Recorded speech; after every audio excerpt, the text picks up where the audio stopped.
പരമാനന്ദവും പരമസുഖവും. പരമാനന്ദവും പരമസുഖവും ഇത് രണ്ടും അനുഭവിക്കുന്നത് ആരാണ്? ഇത് രണ്ടും അനുഭവിക്കുന്നത് ആരാണ്? ഇതാർക്കാണ് ആവശ്യം? ഇതാർക്കാണ് ആവശ്യം? പരമാനന്ദവും പരമസുഖവും. പരമാനന്ദവും പരമസുഖവും സൃഷ്ടികൾക്കാണോ ഈശ്വരനാണോ സൃഷ്ടികൾക്കാണോ ആവശ്യം? ഈശ്വരനാണോ? ഇതിലാർക്കാണ് ആവശ്യം? ഇത് രണ്ടും ആർക്കാണ് ആവശ്യം? ആവശ്യമുള്ളവൻ കരുതി വെച്ചിരിക്കുകയാണ്. ആവശ്യമുള്ളവൻ കരുതി വെച്ചിരിക്കുകയാണ്. അതാണ് സൃഷ്ടാവ്. ഇത് ആവശ്യപ്പെടുന്നത് യാചിച്ചെങ്കിൽ മാത്രമേ കൊടുക്കൂ. അത് ആവശ്യമുള്ളവർ യാചിച്ചെങ്കിൽ മാത്രമേ ഭഗവാൻ ദാനം ചെയ്യൂ. അല്ലെങ്കിൽ ആവശ്യപ്പെട്ടെങ്കിൽ മാത്രമേ കൊടുക്കൂ. ആവശ്യപ്പെട്ടെങ്കിൽ മാത്രമേ കൊടുക്കൂ. അതാർക്കാണ് ആവശ്യം? സൃഷ്ടികളെന്ന് പറയുമ്പോൾ സമസ്തമല്ല ഒന്നാണ്. സൃഷ്ടികളെന്ന് പറയുമ്പോൾ സമസ്തവും ഒന്നാണ്. എന്നാൽ തിരിച്ചറിവിൽ കൂടി പ്രവർത്തിക്കുന്നവരിൽ അതിൽ ഒന്നാണ് മനുഷ്യൻ.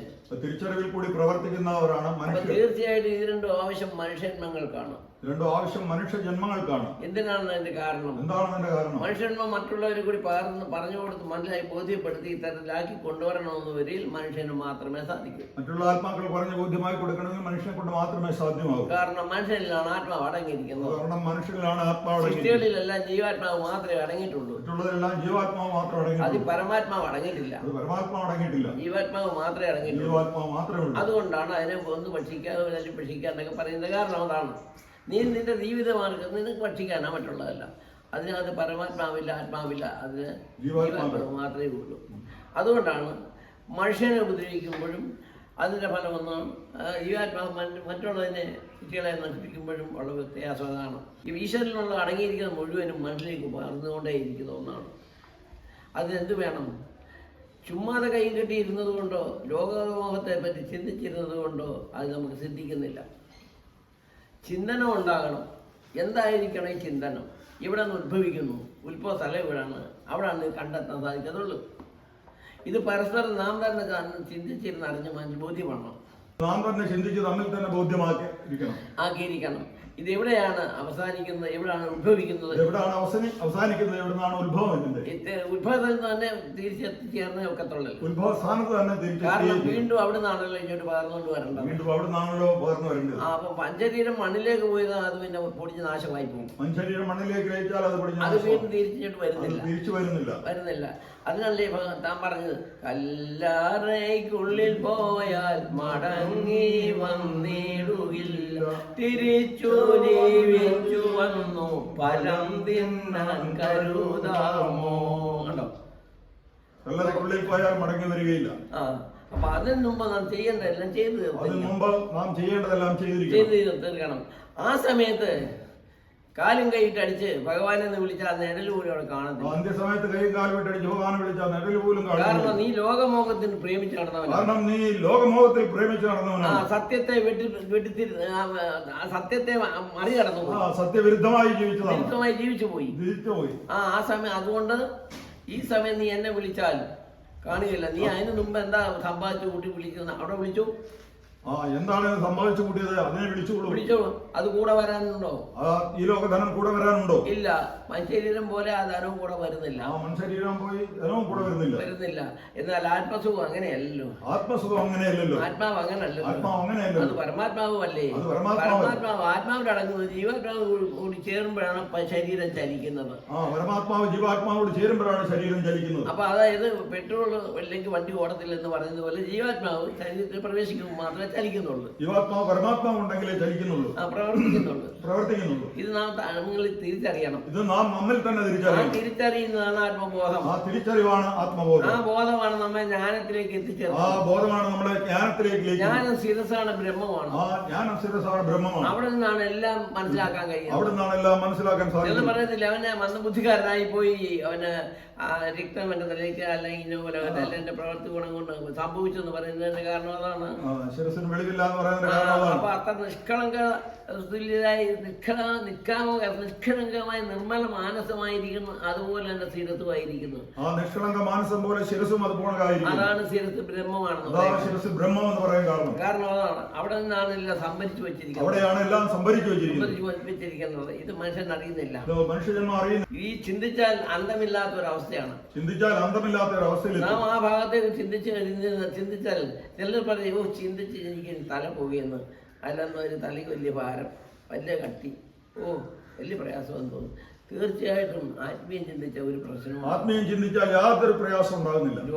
ലോകകാര്യങ്ങളെ പറ്റി ചിന്തിക്കുമ്പോഴാണ് ഈ പെരുപ്പം തലവേദന, ലോക കാര്യങ്ങളെ പറ്റി ചിന്തിക്കുമ്പോഴാണ് മനസ്സിന് ഉന്മേഷവും ഒന്നുമില്ലാതായി മനുഷ്യന് ഉന്മേഷമില്ലാതായി പോകുന്നത്. അങ്ങനെ പോകാനല്ല മനുഷ്യൻ, അങ്ങനെ പോകാനുള്ളതല്ല മനുഷ്യനും.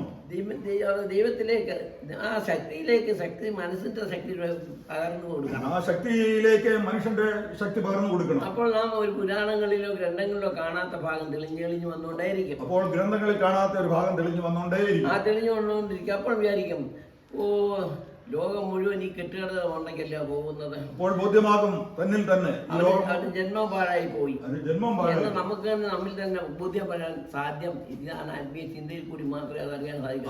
ആത്മീയ ചിന്തയിൽ കൂടി മാത്രമേ. മോശമൊന്നുമല്ല, ഗ്രന്ഥം മോശമൊന്നുമല്ല. തപം എന്ന് പറയുന്ന ചിന്തയാണല്ലോ. അപ്പൊ തപം എന്ന് പറയുന്ന ചിന്തയാണ്. ആ ചിന്ത ദൈവത്തിലേക്ക് മനസ്സൂന്നുകയാണ്. ആ ചിന്ത ദൈവത്തിലേക്ക് മനസ്സൂന്നുകയാണ്. ദൈവരൂപമില്ല, പ്രകാശ കലയാണ്.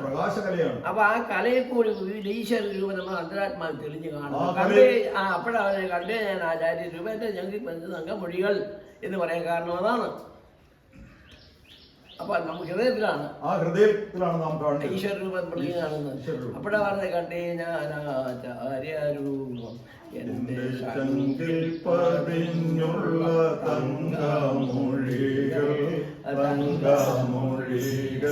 കണ്ടേ ഞാൻ. അത് നാം അല്ല ആര് പാടിയത്? പറ, നാം അല്ല ആര് പാടുന്നു? വേറെ ആരും പാടുന്നില്ലല്ലോ. അവതാര പുരുഷന്മാർ വന്ന കാലങ്ങളിലല്ല എഴുതിയിട്ടിരുന്നു. അതെല്ലാം കടന്നു പോയി. അതിൻ്റെതായ മറുവശം കൊണ്ട് വീണ്ടും യുഗങ്ങളിൽ ഭഗവാൻ അവതരിക്കുന്നു. അപ്പോൾ പറയുന്ന തെളിവാണ് നമുക്ക് നമ്മെ ഇന്ന് അനുഭവപ്പെടുത്തിക്കൊണ്ടിരിക്കുന്നതും അനുഭവപ്പെടുത്തേണ്ടതും. അതിലേക്ക് നാം ഊന്നും ശ്രദ്ധയും കൊടുക്കണം. എങ്കിൽ മാത്രമേ അതൊരു പഠനമായി മാറുക. തീർച്ചയായിട്ടും ഒരു ദിവസം പോലും ഞാൻ ധ്യാനിച്ചില്ലല്ലോ എന്തുണ്ടെങ്കിലും അത് കഴിഞ്ഞിട്ടേ ഉള്ളൂ. ആ മനസ്സ് അങ്ങനെ എങ്ങോട്ട് മാറും.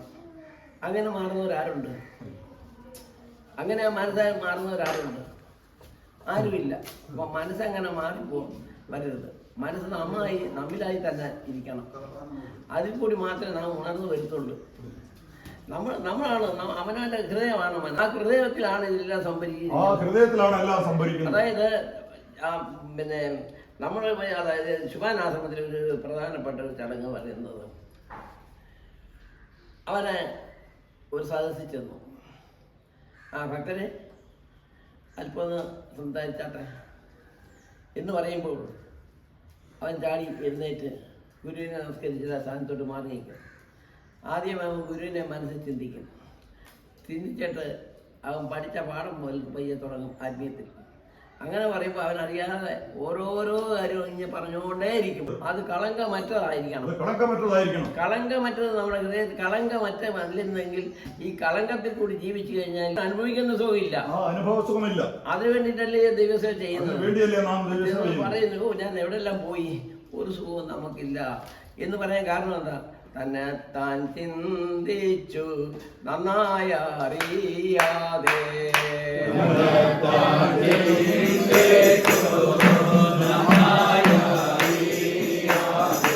മറ്റൊന്നു ചിന്തിച്ചാൽ എന്തു ബാലം നാഥ.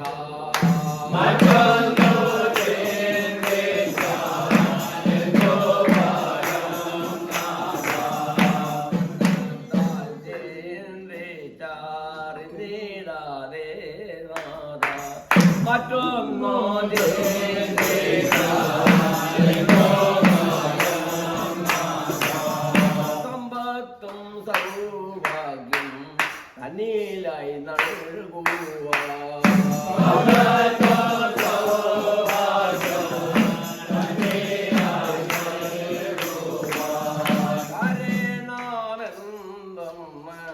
നന്നായി അറിയുക.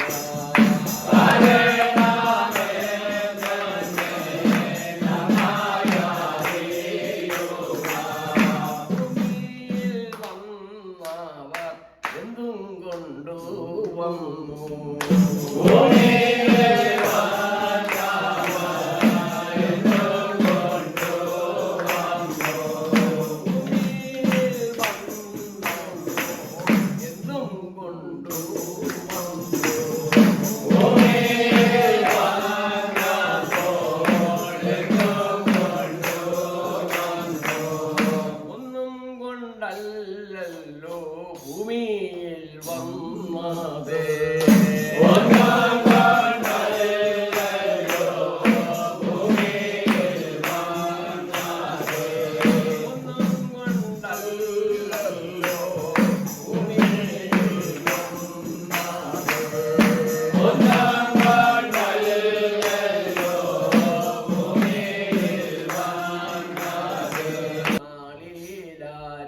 ഒന്നും കൊണ്ടു പോകില്ല.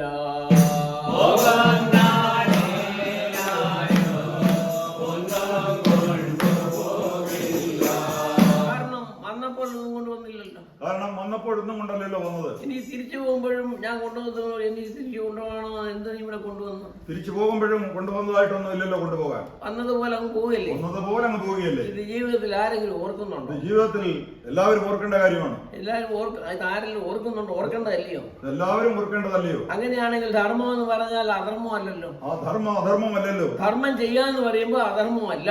ആ ധർമ്മം ചെയ്യുമ്പോൾ അധർമ്മമാകുന്നു. മാറിയാതെ വിട്ടുപോകും ദേഹം.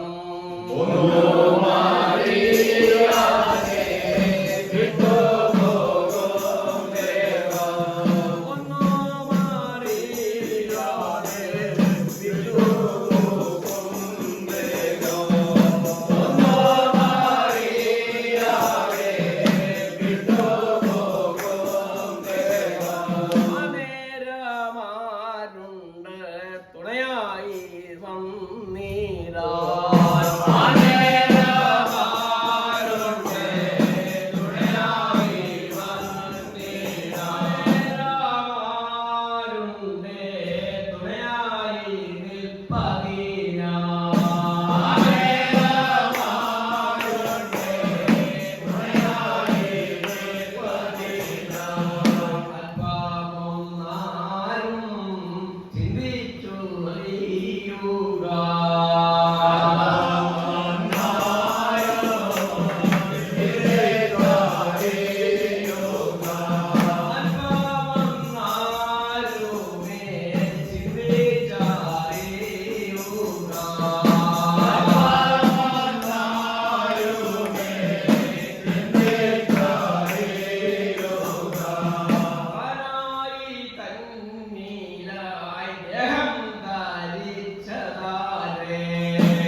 വലിയ പ്രകാശങ്ങളുമായിട്ട് അത് വീണ്ടും അതിൽ പരിണമിച്ച് ഒരു ചെറിയ ബിന്ദു രൂപമായി ഈശ്വരൻ പ്രകാശിച്ചു.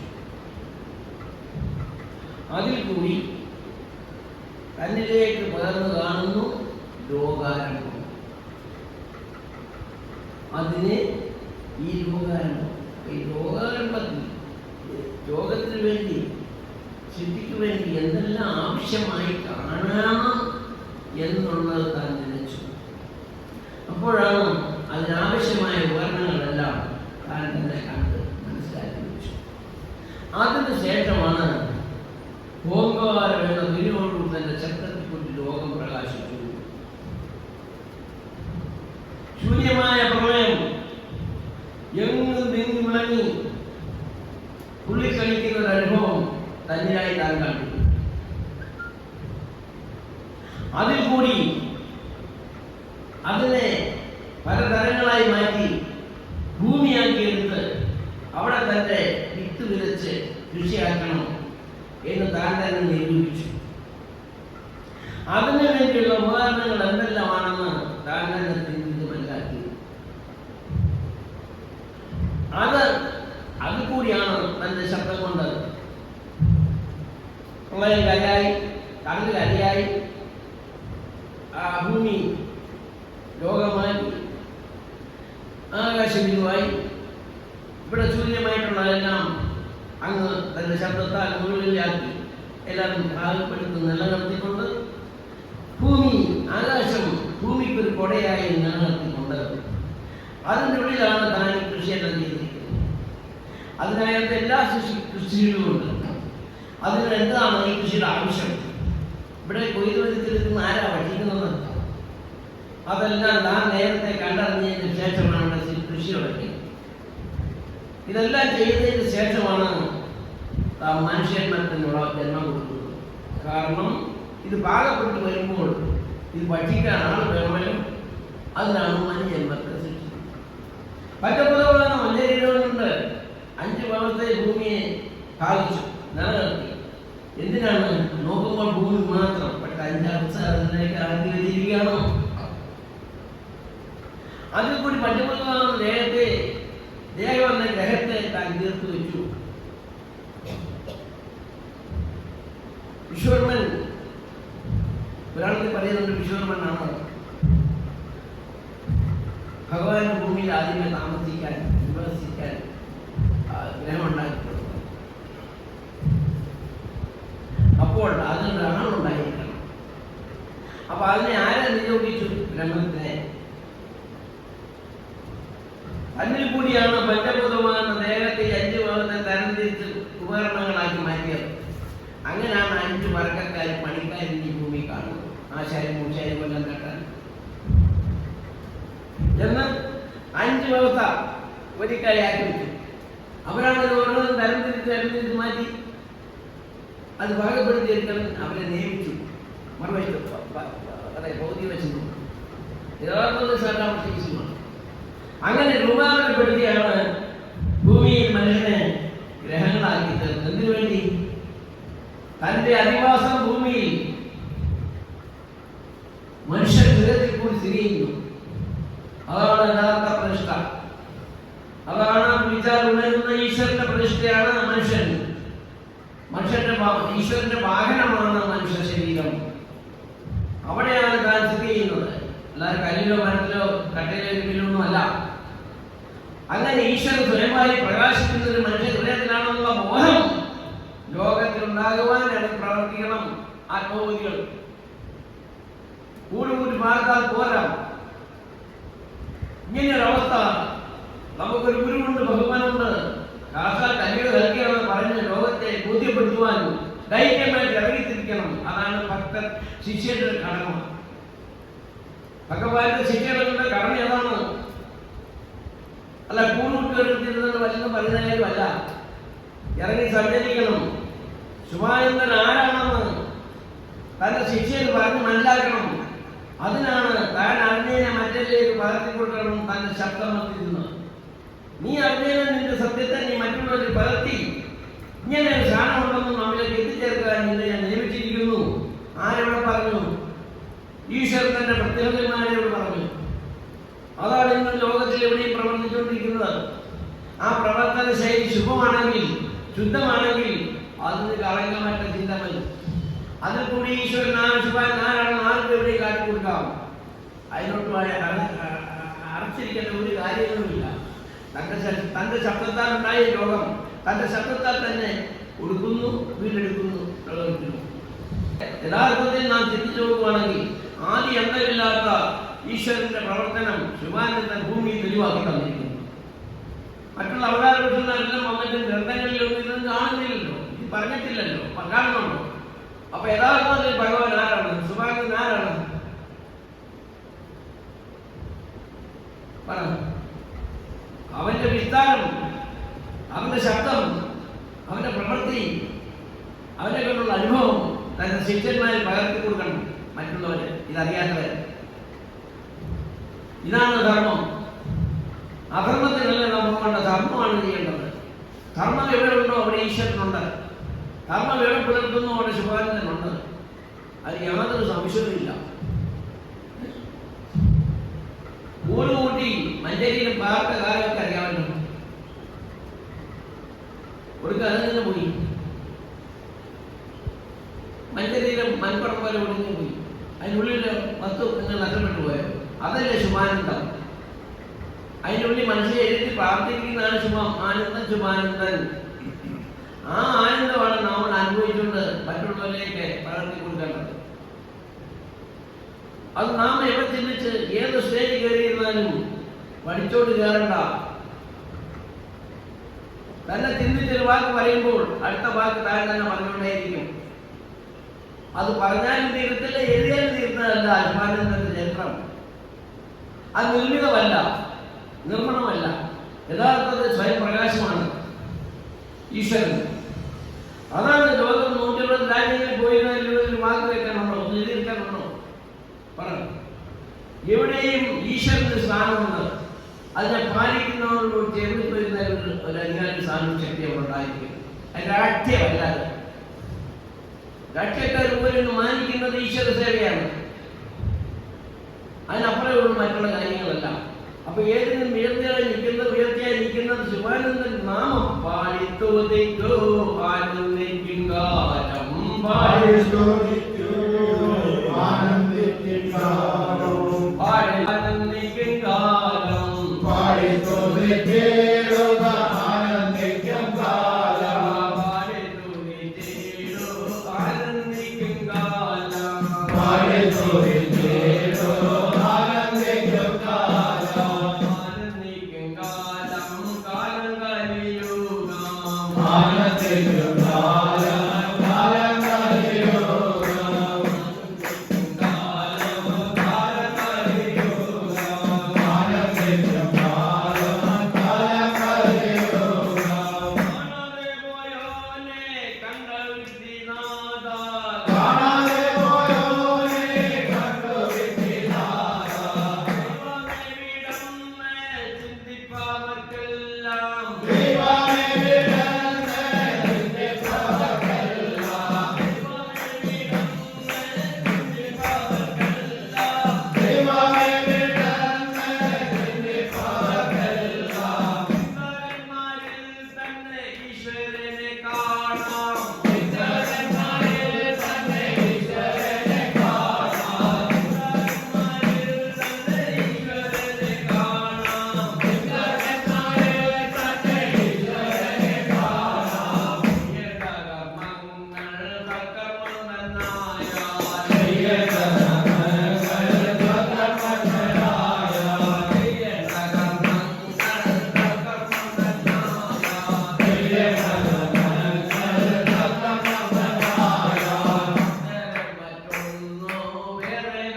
ഭഗവാൻ കൽക്കി ആർക്കും ബഹുമാനത്തോടുകൂടി ഭക്തിയോടുകൂടി വിളിക്കുന്നവരെയാണ്. കാരണം ആര് കേട്ടിരുന്നാലും അനാഥമായി അതിനകത്തൊന്നുമില്ല. എല്ലാം പരമാർത്ഥം തന്നെയാണ് തന്റെ തെളിവ്. ആര് കേട്ടാലും അതിൽ അനർത്ഥമായിട്ടൊന്നുമില്ല, കളങ്കമായി യാതൊന്നും തന്നെ ഇല്ല. കലിയ പുരുഷനെ കൽക്കി കളങ്കം പറഞ്ഞ വല്ല കാര്യമുണ്ടോ? അല്ലെങ്കിൽ അവതാര പുരുഷന്മാർ ആരെങ്കിലും കള്ളം പറഞ്ഞിട്ടുണ്ടോ? ഇല്ല. മനുഷ്യൻ കാട്ടിക്കൂടുന്നതല്ലാതെ ഭഗവാൻ ഈശ്വരന്മാരാരും തന്നെ ഭൂമി ഈശ്വരന്മാരെന്ന് പറയുന്നത് ശരിയല്ല. ഈശ്വരൻ ഭഗവാൻ ഗുരുവൻ, അതാണ് ശിവാനന്ദൻ കൽക്കിയെ വന്നത്. പുരാണം വെച്ച് നോക്കുകയാണെങ്കിൽ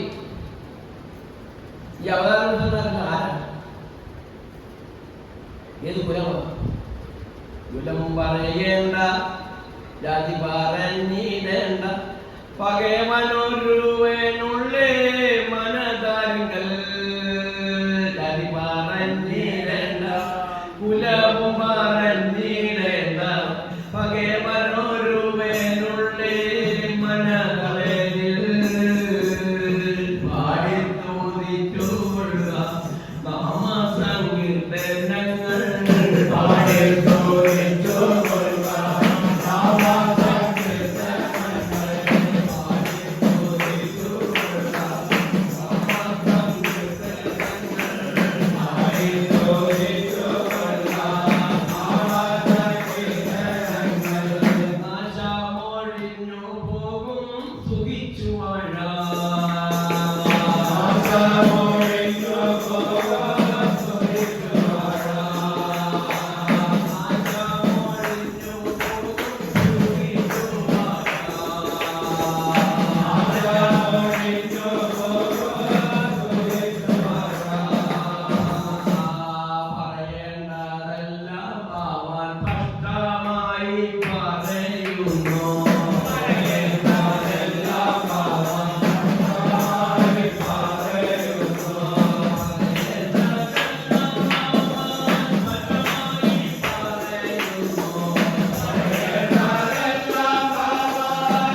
കണ്ട സുഖം മാത്രം വേണം മറ്റുള്ളവരോട് പറഞ്ഞ് മനസ്സിലാക്കി കൊടുക്കാൻ. ആ സുഖമാണ് നിലനിൽക്കുന്നത്. നമ്മിൽ കണ്ട് ബോധ്യപ്പെടുന്ന സുഖമാണ് നിലനിൽക്കുന്നത്. ആ സുഖം മറ്റുള്ളവരിലേക്ക് പറഞ്ഞു കൊടുക്കുമ്പോൾ അവരുടെ ഭക്തി മൂലം അവരും നമ്മെ പോലെ എത്തിച്ചേർന്ന് ഗുരുവിനെ അന്വേഷിച്ച് ഗുരുപാദത്തിൽ വന്നു ചെയ്യും. അതാണ് തത്വം. ഇതിനെ നാം മനസ്സിലാക്കുവാൻ ഒരു പ്രയാസവുമില്ല. അതിന്റെ കാരണം അല്പമൊന്ന് ഗുരുവിനെ ചിന്തിച്ചാൽ, അല്പമൊന്ന് ഗുരുവിനെ കളങ്കം പറ്റി ചിന്തിച്ചാൽ ആ ചിത്രത്തിൽ ഗുരു പ്രത്യക്ഷമാണ്. അവൾ പറയേണ്ടതെല്ലാം നാം ഒരു മനുഷ്യൻ പോലെ ഞാൻ പറയുക, നാം പാകുന്നു പറഞ്ഞ് നൽകുക. അപ്പോൾ നമ്മുടെ ഹൃദയം വായിക്കൂടി ആ പ്രഭാഷണം അതുകൊണ്ടേ. അതാണ് മരണവും മാറ്റമില്ലാത്ത ശുഭാനന്ദന്റെ തത്വഗുണം. ഈ തത്വശീലം മനുഷ്യരുദ്ധമായി പാലിക്കണം. അവരാണ് തന്നെ ഉത്തമമാകുന്ന ശിഷ്യ. ഈ വിധത്തിലുള്ളവരെല്ലാം ദൈവശിഷ്യരാണ്, ഗുരുശിഷ്യന്മാരാണ്. അത് പള്ളിയെന്നില്ല, അമ്പലമെന്നില്ല, ഈ മതങ്ങളൊന്നും തന്നെയില്ല.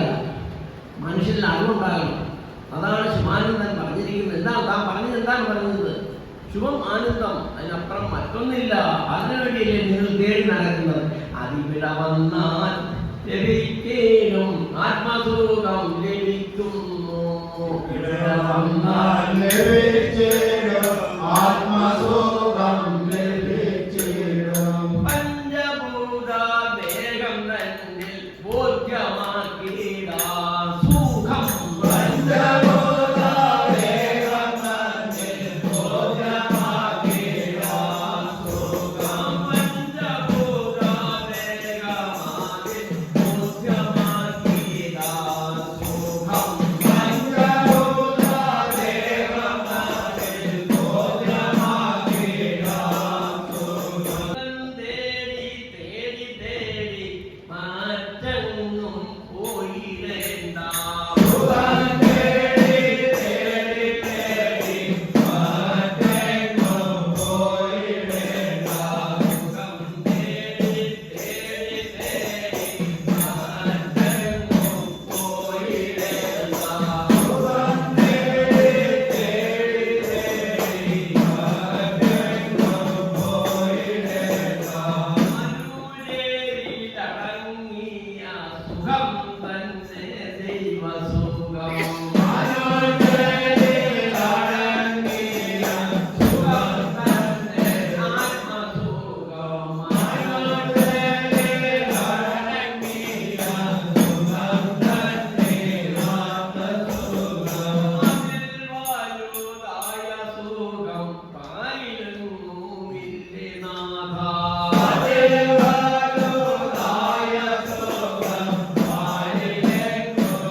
ആരാധന പങ്കുള്ളതാണെങ്കിലും ഈ ശബ്ദം കേട്ടിരിക്കുന്ന ഏത് ആത്മാവിലും ബോധം നൽകുന്ന കർമ്മത്തിൽ എത്തിച്ചേരുന്ന സർവേശ്വരയാണ്.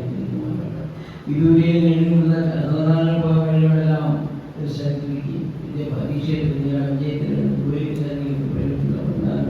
അവിടുത്തെ കർമ്മയിൽ അതെല്ലാം സന്തോഷിപ്പിച്ച അനുഭവസാക്ഷികൾ വിളിച്ചു പറഞ്ഞ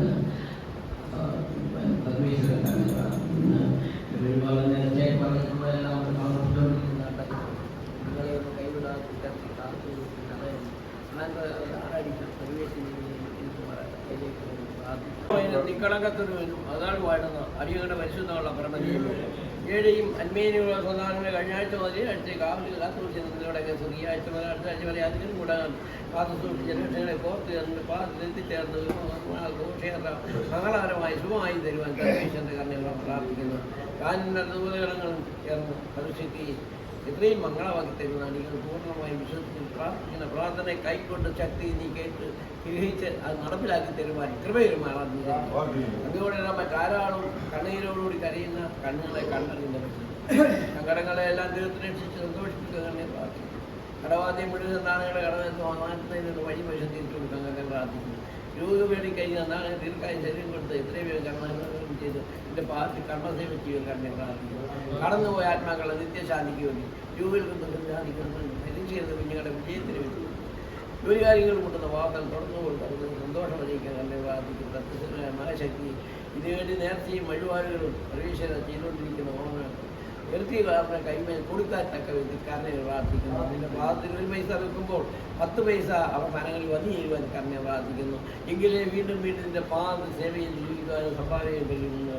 ഒന്നിനെ തള്ളിക്കളയാത്ത കരുത്ത് കാത്തു കുടിഭൂമി നാട് തീർത്താവും സത്യത്തോട് നമ്മെ തീർക്കുന്ന എല്ലാ നീചത്വത്തെ നീ ഒഴിവാക്കി പരിശുദ്ധരാക്കി തീർക്കാൻ തന്നെ പ്രാർത്ഥിക്കും. ചെറിയ വലിയ കൂട്ടാകുമ്പോൾ കണ്ണെ പ്രാർത്ഥിക്കും. ചെറിയ ചെറിയ കർമ്മശേഷി അക്കാദമിക്കാനുള്ള സൗകര്യ സംബന്ധങ്ങൾ അതിന് വേണ്ടുന്ന പരിപാടി നേരം എഴുതുന്ന കഴിവനുസരിച്ചും പറഞ്ഞിരിക്കുന്നതാണ്. അതിന് തരാൻ പിടിച്ചു കൊടുക്കാൻ നിൽക്കാതെ പ്രാർത്ഥിക്കും. സർവീസിൻ്റെ കഴിയാത്ത ഒരു കാര്യം അന്നദാന പ്രഭംഗുരനാകിയ അന്നദാന പത്രം പ്രവർത്തനം സർവീശ്വര ദീർഘായുസിന് വേണ്ടി ഒരു നടത്ത് പ്രാർത്ഥന നടത്തുന്ന സന്താനങ്ങളുടെ പ്രാർത്ഥന അനുഭവപ്പെടുത്തരും തന്നെ പ്രാർത്ഥിക്കുന്നു.